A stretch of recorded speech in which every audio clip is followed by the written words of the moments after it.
And you've taught a lot of yoga for people who have sort of run down, who have depletion issues. Can you say a little bit about that? Yeah, most of the people that I work with have got persistent health challenges, so chronic fatigue, chronic pain, or they come to me with stress and overwhelm actually because it's the same root. But mainly it's the people who are really struggling, and the current health services don't really haven't given them the answers or enough support. Right, and you come from those health services, so we'll talk about those in a bit. Why is fatigue such a thing now? It seems like everyone I know has chronic fatigue, has a friend with chronic fatigue, a mother or wife has had time off work from chronic fatigue. I mean, are people just being weak, or what? Why is this suddenly a thing? Um, it isn't actually as new as it sounds because Yeah. early in my medical days, I was a GP, did GP training for a while, and we had a thing called TATT, which was tired all the time. And so it was there. It's just nobody was really talking about it. It was nobody was recognizing it as a major issue. And I think now there is more awareness about people being overstrained, overstressed, more awareness of the nervous system, in fact, that is worn out and losing resilience. So, Yeah, and you've helped me a lot to develop my body of work on why people are so burnt out. I think we're a great team because you do the bed yoga on the sort of yin side of things, and I do the pull yourself together. I do the Jordan Peterson to your Gabor Mate, I think sometimes, the sort of yin to the yang. Um, so chronic fatigue can show up in like huge number of ways for people, right? And as you say, it seems like it's in the air. And I wonder if it's not just modernity grinding everyone down. well, yes and no. There's a difference between being chronically tired and fatigued and having a chronic fatigue syndrome or illness or ME or any of the autoimmune conditions that are associated with a persistent fatigue state, which so everybody can get periods of being chronically exhausted. Not everybody develops it to the degree that it's actually part of an illness. So, Right. So, for example, a couple of years ago, I had a work burnout. I was definitely sleeping more. I was definitely exhausted. I could do less in my day. Um, I was kind of becoming cynical. There was emotional symptomology to that.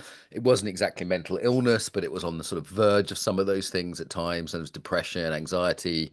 So they're all kind of mixed in. Trauma symptoms were mixed in with it. Grieving as a process. I was breaking up with my wife. That was all mixed in with it. So there's a few trauma, grieving, burnout. These are all mixed in. But I never got to the point of saying a friend of mine who's like, you don't understand. I can do one thing a day. yeah, It's like if I get up and shower, I'm not coming for lunch with you. If I come yes, for lunch with you, I won't have the energy to feed my kids later. And yes. I've seen it up front. And I know she's not taking the piss, and I know she hates it. So I don't have any illusion that she's sort of trying to get attention or something, right? Like it's like I've seen it close with a few people, and it's not much fun. No, it's not much fun. And there's a sense of despair and isolation that comes along with it. So, in fact, the people that I'm working with, the group understanding is actually crucial. It's That enormous. when I was in loads of debt, I went to a group of CEOs that were also in debt, like millions of pounds of debt. Just being in that room with them once was such a help. Yeah. That group support Alcoholics Anonymous, so sometimes it's practical help, like, hey, did you know that taxman will do this? And hey, did you know you can get this written off or whatever? But most of it wasn't practical. Most of it was just like, oh, I'm not on my own on this. Yeah. And having the shared experience is good, but also not being either too negative or too positive, right? Having the shared Right. experience allows you to express a bad day, express a good day. Whereas if you go to social media, some sites will be full of, oh, but it'll all be okay in the end, and there's a reason for Silver everything. And lining kind of nonsense. Yeah. totally. And others will be doom and gloom forever without any planning or organization or thinking about a journey, fairy steps.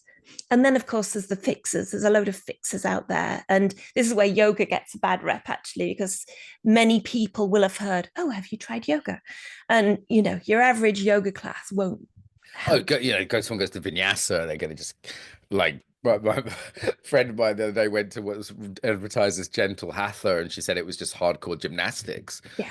You know, it was just would have been utterly, it was hard for her because she'd been to the gym earlier that day, but even would be even ridiculously impossible for someone with Yes. fatigue.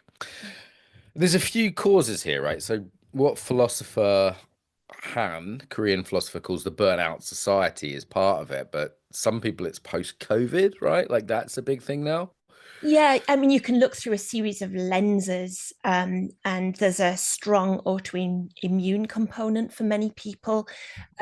Long COVID, So maybe. what does that mean for listeners that maybe haven't heard that term, autoimmune? Okay, so people that have got things like rheumatoid arthritis or Crohn's disease, any of those are autoimmune conditions, and you can get chronic fatigue and chronic pain associated with those, and that can take over. So when your own immune system turns against you in some way, Yeah, right? Right. yeah, yeah. And maybe in the end, they'll find out that that's the cause of it, because a lot of people have experienced, or many people have experienced an illness like COVID, or classically, chronic fatigue syndrome, ME, was considered post viral. So, but not Post-viral everybody. lethargy was sometimes Yeah, called, right? Yeah. yeah, yeah. And not everyone's got the same story And or do you the think same some of the time it's recognition. just because we don't have time or space to really rest? Like I've seen this with grief as well, you know, like my sister and myself both went through grief with my dad died. We both loved him very much, both close to him. The difference was she had two kids and a job, and I was self-employed.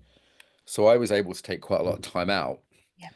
And I noticed that sort of years later, the fact, and no disrespect to her, she just couldn't because of her work and being a mother with young children.